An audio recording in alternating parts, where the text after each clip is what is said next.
करिश्मा, रेशमा और मनीषा 3 बहनें हैं। उनका एक भाई भी है, मयंक। मयंक अपनी बहनों को बहुत प्यार करता है, लेकिन मयंक की पत्नी सविता इस मामले में मयंक से बिल्कुल ही अलग है। वो अपनी ननदों का जितना बुरा कर सकती है उतना बुरा करती ही रहती है और अपनी ननदों पर हुक्म भी चलाती है। करिश्मा, करिश्मा, तुमने अभी तक नाश्ता नहीं बनाया? तुम्हारे भैया को ऑफिस जाने में देर हो रही है। हाँ भाभी, बस अभी बनाती हूँ। करिश्मा, तुम ये ढीलापन छोड़ दो। कल को पराये घर जाना है। वहाँ अगर तुम इस तरह से काम करोगी तो लोग क्या कहेंगे कि माँ ने और भाभी ने कुछ सिखाया नहीं। और तुम्हारी दोनों बहनें कहाँ हैं? अब रेशमा मार्केट गई है और मनीषा सो रही है। क्या? सुबह के 8 बज रहे हैं और ये महारानी अभी भी सो रही है? ये कहते हुए सविता अपनी सास दुर्गा देवी के पास जाती है। माँ जी, देख रही हो अपनी बेटियों के तौर तरीके? क्या हुआ बहू, सुबह सुबह क्या कर दिया मेरी बेटियों ने? अरे एक तो अभी अभी उठकर किचन में गई है, दूसरी सुबह सुबह बाहर चली गई और तीसरी अभी तक सो रही है। क्या करूं मैं इन तीनों का, मैं तो परेशान हो गई हूँ। जा जाकर उठा उसे और रेशमा से मैं बात करती हूँ। सविता सीधा मनीषा के कमरे में जाती है और उससे कहती है, महारानी जल्दी उठो, सूरज सर पर आ गया है। भाभी थोड़ी देर और सोने दो ना, मैं रात को लेट सोई थी। वो क्या ना, यूनिट टेस्ट चल रहे हैं। शराफत से उठती है या नहीं, या फिर पानी की भरी बाल्टी डालूं तेरे ऊपर?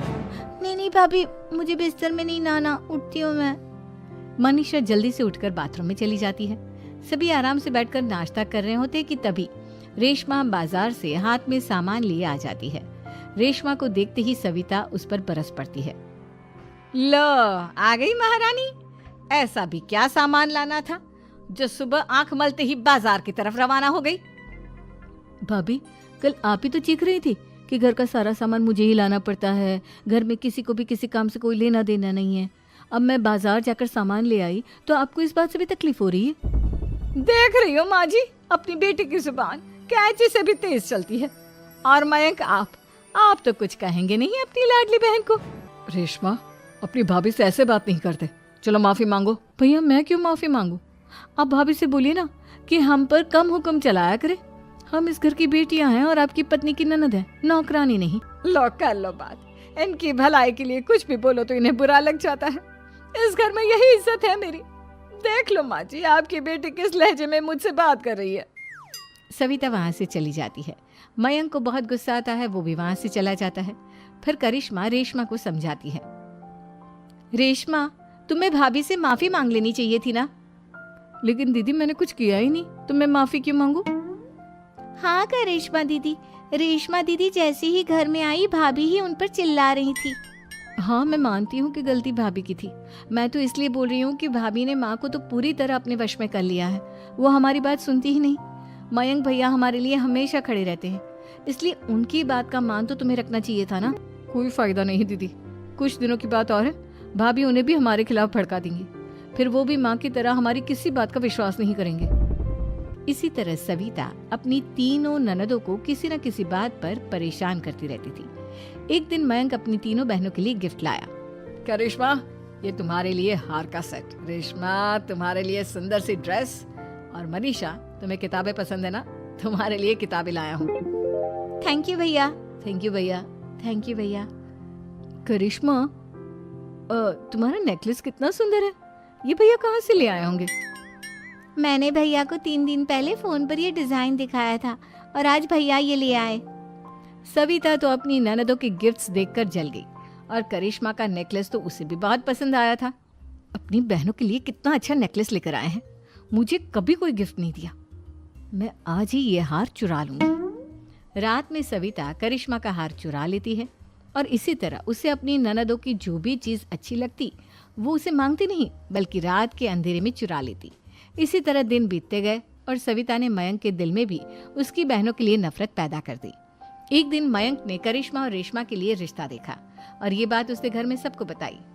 माँ, करिश्मा और रेशमा के लिए बहुत अच्छा रिश्ता आया है, वो लोग कल इन्हें देखने आ रहे हैं। आप और सविता मिलकर सारी तैयारी कर लेना। ये सुनकर करिश्मा और रेशमा खुश हो जाती हैं, लेकिन सविता सोचती है, अगर इन दोनों बहनों की शादी हो गई तो घर और बाहर का काम कौन करेगा?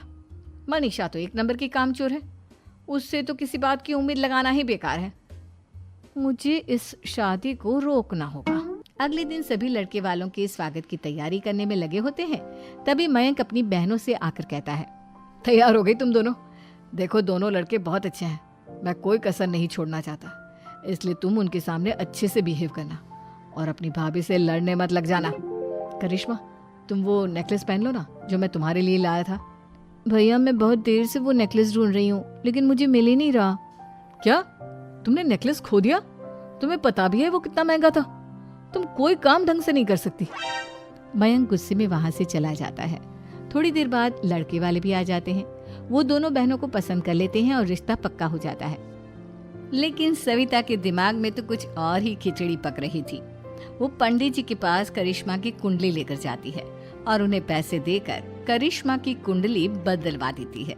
जब लड़के वालों के पास करिश्मा की कुंडली जाती है तो वो दुर्गा को फोन करते हैं।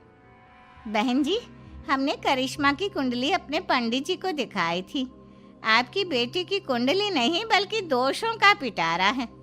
देखिए, मैं और मेरे पति इन सब बातों में बहुत विश्वास करते हैं, इसलिए हम आपकी बेटी से अपने बेटे की शादी नहीं करा सकते। इस तरह करिश्मा का रिश्ता टूट जाता है और सभी घर वालों को बहुत दुख होता है। अब कविता सोचती है, चलो करिश्मा का तो रिश्ता टूट गया, अब रेशमा का भी रिश्ता तोड़ना है। क्या करूं? अब सविता आवाज बदलकर किसी अननोन नंबर से रेशमा के होने वाले ससुराल में फोन करती है। हेलो, मैं कौन हूँ कौन नहीं ये आपके लिए जानना जरूरी नहीं। बस इतना सुन लो कि रेशमा का 2 साल से किसी के साथ अफेयर चल रहा है। बस रेशमा का रिश्ता तोड़वाने के लिए सविता का इतना कहना काफी था। अब रेशमा का भी रिश्ता टूट गया। मयंक और दुर्गा देवी ने रेशमा को खूब खरी खोटी सुनाई और उससे बार बार उस लड़के के बारे में पूछने लगी। आप दोनों मुझे क्यों परेशान कर रहे हो? अरे कोई लड़का होगा मेरी लाइफ में तो मैं बताऊंगी ना, जब कोई है ही नहीं तो कहाँ से लाऊं मैं कोई लड़का?